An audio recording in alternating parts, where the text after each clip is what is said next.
il a fait objet d'enlèvement. Je pèse bien mes mots. Il a fait l'objet d'enlèvement à la maison d'arrêt de Conakry par les commandos inconnus et aller le séquestrer pendant plusieurs mois. À la suite de ce que beaucoup ont traité de cavale, il a fini par être interpellé sur le territoire libérien. Vous allez excuser le collectif de ne pas rentrer parce que ça va prendre énormément de temps, tout ce qui s'est passé pour qu'il y ait cette interpellation. Mais toujours est-il que il a été interpellé par la police libérienne et puisqu'il y a des procédures État-État, il y a aussi des procédures simplifiées. Ils ont choisi une remise simplifiée, c'est-à-dire police à police, et il a été ramené à Conakry. Arrivé sur place, vous avez vu qu'il y avait eu beaucoup de spéculations. Les spéculations allaient de bon train. Nous, avocats, on cherchait d'abord à rentrer en contact avec les autorités. C'était compliqué, personne ne voulait tout de suite communiquer sur la situation. Mais ce qui est important, c'est qu'il faut rappeler ici, nous sommes des avocats, toutes les procédures judiciaires, toutes les affaires en matière de justice, pour moi, sont les mêmes. Peut-être la particularité, parce qu'on parle du procès du 28 septembre, peut-être la particularité, parce qu'on parle du 4 novembre 2023, sinon, à mon sens, c'est un dossier judiciaire, comme tout autre. Et voilà. Je sais que vous allez poser quelques questions, mais ce qui est important ici, d'abord, avant de parler, est-ce que nous nous sommes vus ce matin avec notre client ou pas, c'est le lieu. Peut-être que je vais étonner un tout petit peu. C'est le lieu de remercier les autorités politiques et judiciaires par rapport exclusivement à cette affaire. Parce qu'ils ont pris toutes les dispositions idoines pour que tout se passe bien dans le respect strict des droits humains pour qu'il n'y ait pas de bavure. Parce que vous n'êtes pas sans savoir que notre pays aujourd'hui est quand même indexé pour des violations de droits de l'homme à ciel ouvert pratiquement tous les jours. Et ça, il a été épargné.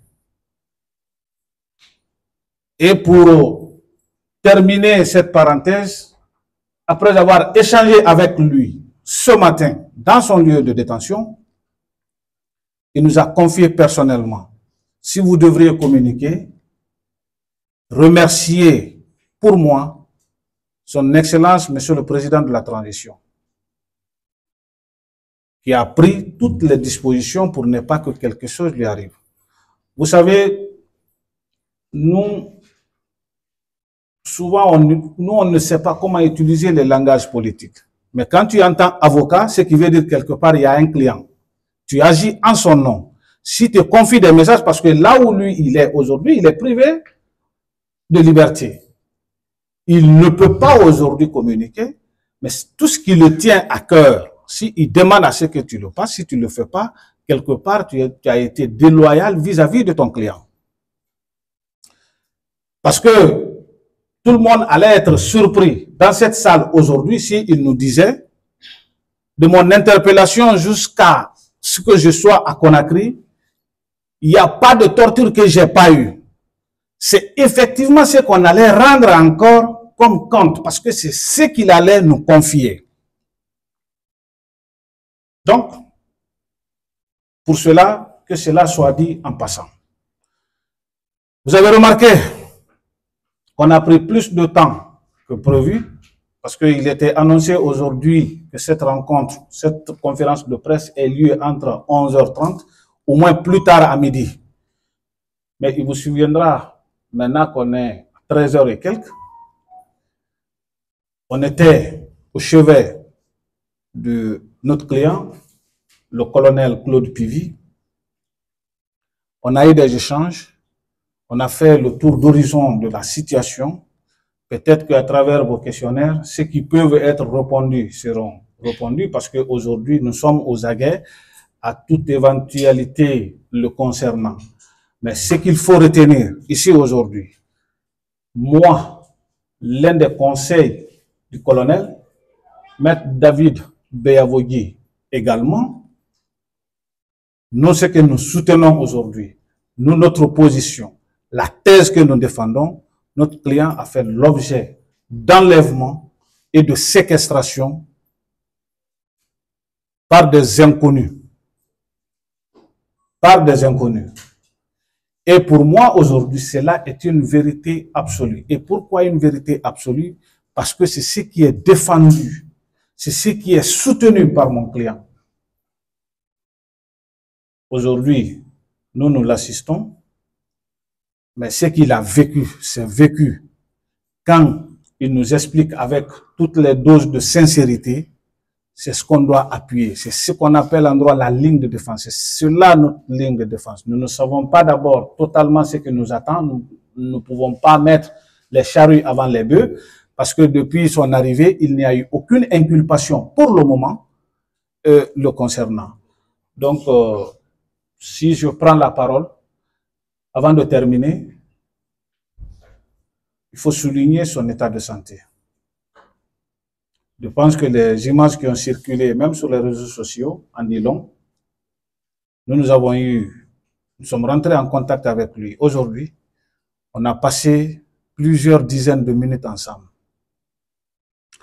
L'homme est affaibli, il est fatigué, et aujourd'hui, s'il faut d'ailleurs se focaliser sur quelque chose, je pense qu'il a besoin d'abord des soins adéquats. Parce que les situations ou les circonstances dans lesquelles il se trouvait, aujourd'hui, pour qu'on parle de quoi que ce soit, il faudrait quand même que le monsieur retrouve sa santé. Parce que si aujourd'hui, on parle du colonel Claude Pivy avec tout ce qu'on peut mettre comme des articles, parce qu'il est encore en vie, ça c'est une sollicitation à travers vos différents micros que nous soulignons pour le moment. Peut-être que je suis un tout petit peu émotif parce qu'il y a une grande différence entre nous ce matin. Nous sommes en train de rapporter quelque chose, mais le concerné, l'acteur principal, nous venons de le voir. Il faut être en nous pour comprendre un peu tout ce qui s'est passé pendant cette visite. Donc, nous restons ouverts à toutes les questions et auxquelles on peut répondre. Peut-être que si j'ai omis des points que je n'ai pas soulignés, et Maître David Beyavogui pourra revenir à ma suite pour compléter, pour qu'on puisse avancer et ne pas continuer à vous retenir longtemps. Je vous remercie.